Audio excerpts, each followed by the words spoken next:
Hi, it's me, your host of the Unexpected Detour, where in life detours are inevitable. Today begins a new series that is very close to my heart called Life Beyond Cancer. I want to begin this series with a question many survivors quietly ask themselves after cancer ends. After the ringing of the bell, what comes next? For many people outside of the cancer world, the ringing of the bell represents victory.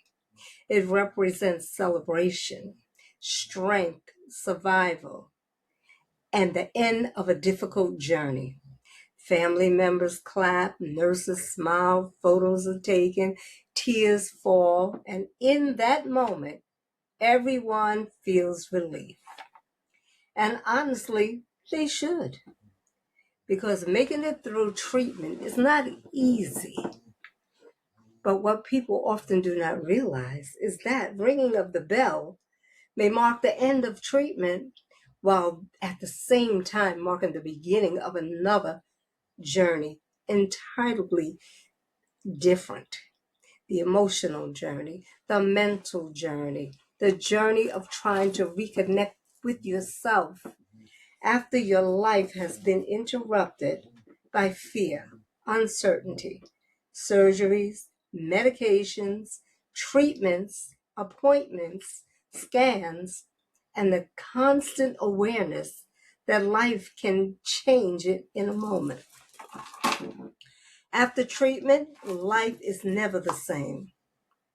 And I think more survivors need space to say that out loud without feeling guilty.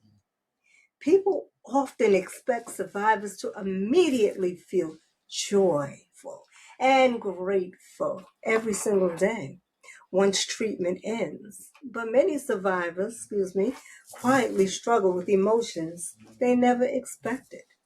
Fear, anxiety, exhaustion, isolation, and sometimes even confusion about who they are now because cancer changes you. Not just physically, but emotionally and spiritually too. Some people come hyper aware of every ache, every pain, every appointment, every phone call from the doctor's office. Sometimes even walking back into the hospital can trigger emotions that are difficult to explain unless you have lived through it yourself. And then there is the scan anxiety, that fear before a follow up appointment, the waiting, the overthinking, the silent prayers, the pretending you are okay while your mind quietly drifts toward the what ifs. People do not always talk about that part enough. And then there's another reality many survivors experience. Some support sometimes becomes quieter after treatment. During treatment, people call often, they check in, they visit, they rally around you. But once treatment ends, many people assume everything is fine now. They think the hard part is over. But sometimes survivors are still emotionally trying to process everything they endured, while the rest of the world has already moved on. And that can feel incredibly lonely. Cancer can also change relationships. Some relationships become stronger. Some people show up in beautiful ways you've never expected. And sadly, some people disappear. Cancer has a way of revealing who can truly walk beside you, someone during the difficult seasons of your life. It can also change the relationship you have with your own body. Many survivors struggle with the scars, body image, fatigue, hair loss, weight changes, confidence, intimacy, or simply learning how to recognize themselves again. There are moments when you look in the mirror and realize you survived. But you are also becoming acquainted with a version of yourself you never expected to meet. And maybe that is why this series matters so much to me.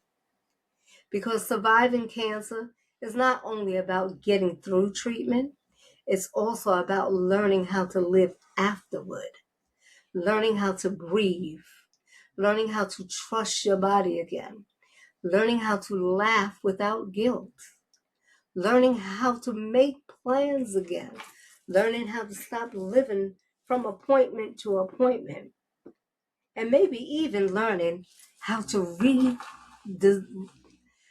rediscover joy. Life beyond cancer is complicated.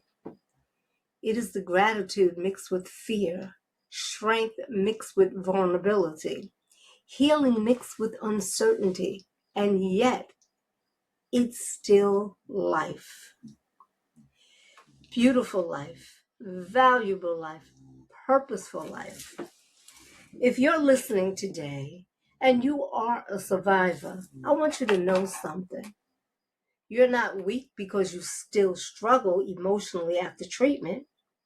You're not ungrateful because you still feel afraid sometimes. You're human. And your emotional healing matters just as much as your physical healing. And to those listening who have supported someone through cancer, continue checking in on them even after treatment ends. Sometimes the quietest seasons are when support is needed the most. As we continue this series, we are going to have honest conversations about survivorship, fear, healing, identity, caregiving, mental health, relationships, and what it truly means to keep moving forward after cancer changes your life. Because the story does not end when treatment ends. For many people, that is where the different chapter begins. Thank you for joining me today, The Unexpected Detour, where in life detours are inevitable. But you never have to walk them alone. Until next time, keep moving forward.